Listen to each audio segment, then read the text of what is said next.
말씀으로 돌아가 보겠습니다. 지난주에는 뭐에 관해서 들으셨는지 아십니까? 최영욱 목사님께서 두 증인의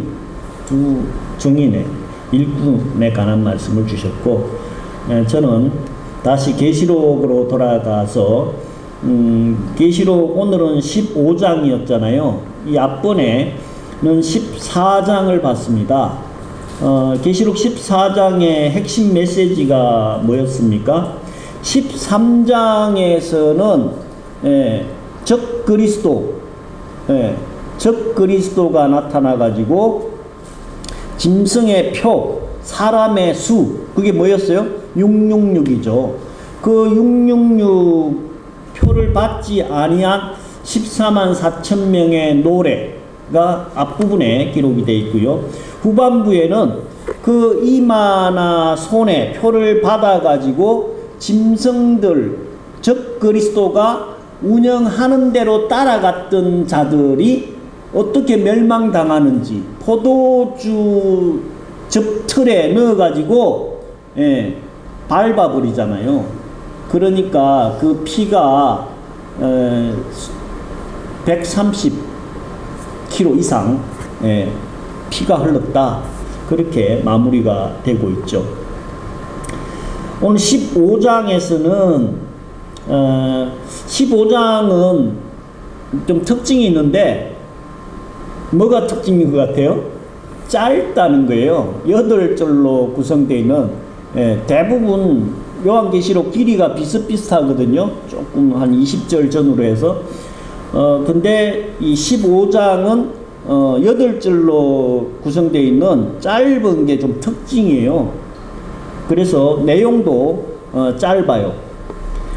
15장 성경 전체는 다 이 포지션 앞뒤 좌우를 잘 살펴봐야 성경을 이해하기가 쉽거든요.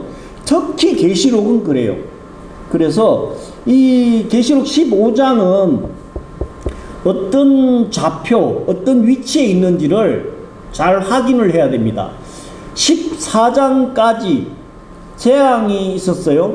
무슨 재앙이었어요? 계시록에 나오는 재앙 몇 가지입니까? 재앙 3가지 계속 반복합니다. 귀에 못이 박힐 때까지. 첫 번째 재앙은 뭐였어요? 인재앙. 인이라고 하면 뭐가 인이라고 그랬어요? 인감 도장할 때 도장. 그 인을 뗄 때마다 몇 개예요? 도장 몇 개예요? 7개. 재앙은 무조건 7개요. 인재앙 다음이 뭐예요? 나팔재앙이잖아요.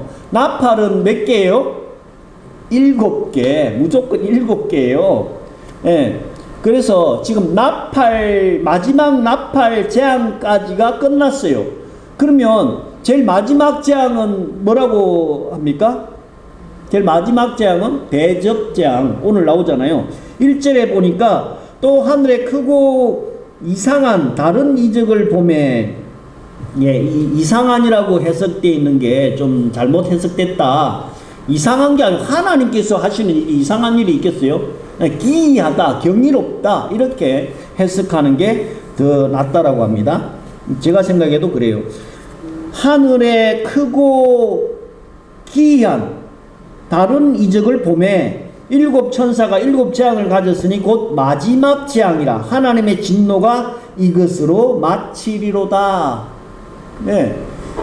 지금 이 마지막 재앙은 대접재앙인데, 이 대접재앙은 마지막 재앙인데 16장하고 17장에 기록이 되어 있어요. 그래서 이 15장은 마지막 재앙이 일어나기 직전의 상황을 기록하고 있는 거예요. 왜 그럴까요? 이 마지막 재앙이 또 워낙에 중요하기 때문에 미리 하나님께서 또 준비하라고 말씀을 주신 거다라고 보시면 될 거예요. 마지막 대접재앙의 또 특징이 있어요. 뭐가 특징인가요? 짧은 기간이라는 거예요. 한때 인재앙, 두때 나팔재앙, 그 다음 뭐예요? 반때.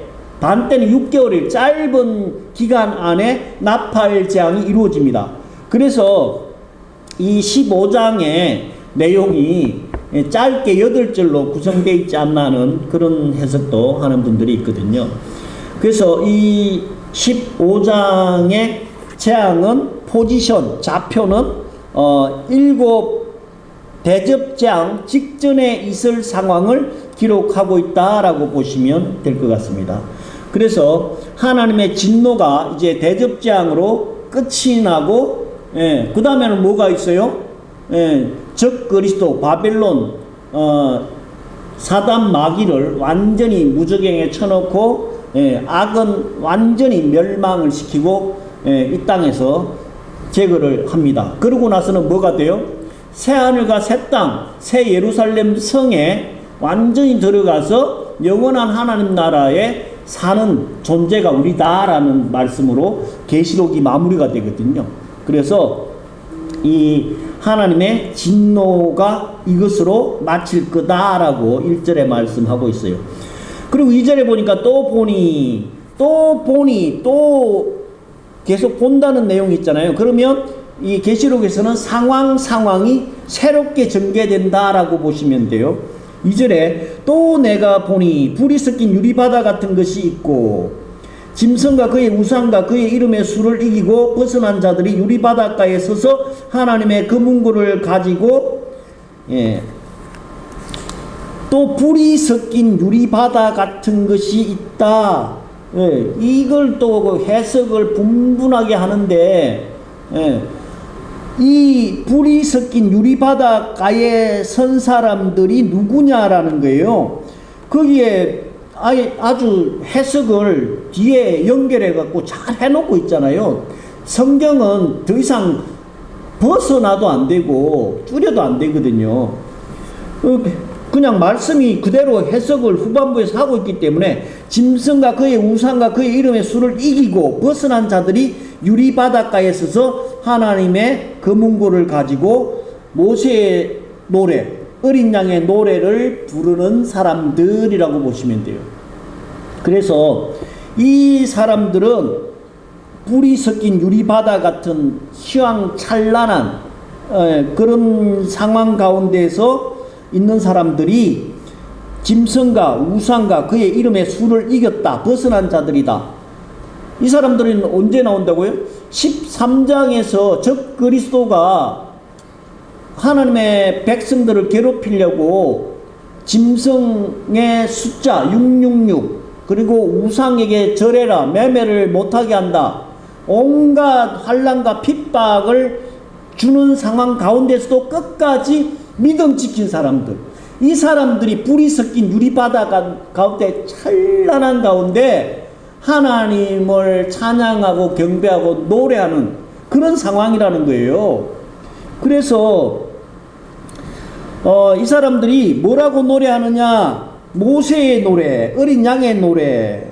모세의 노래는 뭐가 주가 될까요? 출애굽기에 보면 모세는 이스라엘 민족들을 애굽에서 가나안 땅으로 인도해 가는 과정에서 그 하나님의 기이한 역사, 출애굽의 역사를 찬양하고 경배하고 노래하는 것이 기록되어 있어요. 근데 어린 양의 노래, 어린 양은 누구를 말씀하고 있나요? 예수 그리스도를 어린 양이라고 계속 표현하고 있잖아요, 성경에서는. 그래서 예수님께서 노래한 부분은 성경에 구체적으로 기록되어 있지는 않아요. 그러면 어린 양의 노래는 뭘까? 바로 십자가에서 우리 인류를 구원하신 그 사건을 말씀하고 있지 않나라고 해석을 하고 있어요. 그래서 그 우상에게 절하지도 않고 적 그리스도에 굴하지 않고 끝까지 믿음 지킨 이 사람들이 노래하는 내용이 뭐냐? 3절에 주 하나님 곧 전능하신 이시여 하시는 일이 크고 놀라우시도다. 만국의 왕이여 주와 같이 의롭고 참되시도다. 주여 누가 주의 이름을 두려워하지 아니하며 영화롭게 하지 아니하오리까? 오직 주만 거룩하시니다. 주의 의로우신 일이 나타났음에 만국이 와서 주께 경배하리다. 하나님께서 하시는 일은 모든 것이 의롭고 참되다라는 거예요. 이 사람들 입장에서 보면 좀 의아하지 않을까요? 적그리스도가 나타나가지고 하나님의 자녀들을 괴롭히고 또 그 괴롭힌 자들을 하나님께서 다 치리하시고 징계하셨잖아요. 그러니까 하나님께서 하시는 일은 모든 것이 다 의롭고 참되고 진리라는 거예요. 어떤 사람들은 아니 사랑의 하나님이 왜 지옥을 만들고 왜 사람들을 그렇게 괴롭히냐, 예, 죽이냐 이렇게 따지는 분들도 있어요. 가만히 한번 생각을 해보세요. 이 세상에 맨날 살인하고 강도질하고 도둑질하고 나쁜 짓 하는 놈들을 사랑으로만 하면 어떻게 해야 돼요? 다 걔들 그냥 용서하고 내버려둬야 되는 거 아니에요? 하나님도 마찬가지 아니에요? 그 사람들의 논리로 의하면 죄 짓고 강도질하고 살인하는 사람들을 사랑의 하나님이라고 가만히 둔다? 그것이 오히려 더 공의롭지 못하고 정의롭지 못한 거 아니에요? 예. 악은, 죄는 미워하고 징계하고 심판을 해야 그것이 공의고 그것이 정의잖아요. 그래서 이 유리바다 가운데에 서 있는 이 사람들이 하나님을 찬양하고 경배하고 노래한 이유가 뭐냐면 하나님께서 하시는 일은 모든 것이 의롭고 참되다라는 거예요. 네. 내 삶에 일어나는 모든 문제들도 하나님의 영적인 메시지로 잘 해석을 한번 해봐야 돼요. 그러면 지나고 보면 그때는 잘 몰라. 지나고 보면 하나님께서 다 뜻이 있어서 나를 살리려고 나를 사랑하셔서 이 과정들을 다 겪게 하셨구나 하는 것을 뒤늦게 항상 깨닫게 되더라고요. 그래서 하나님께서 하시는 일은 모든 것이 다 의롭고 참되시기 때문에 만국이 와서 주께 경배해야 한다라고 유리바다 가운데 서서 있는 하나님의 백성들이 하나님을 찬양하고 경배한 노래한 내용이다라는 거예요.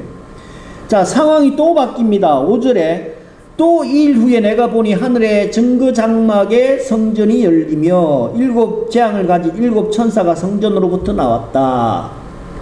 네. 요거 좀 많이 듣던 얘기 아닙니까? 정거장막?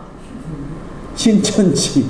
신천지들은 지들 교회를 정거장막이라 그래요.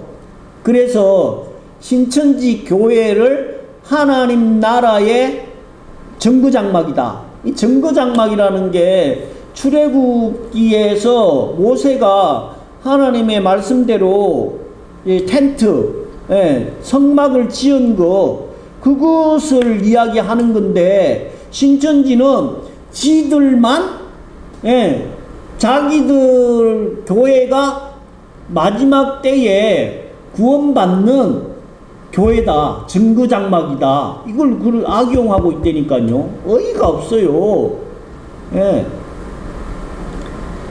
그 좋은 단어들은 지들이 다 땡겨 써가지고는 해석은 완전히 왜곡해가지고, 여기 말 그대로 하늘에 있는 정거장막, 하늘에도 하나님의 성전이 있는 거예요.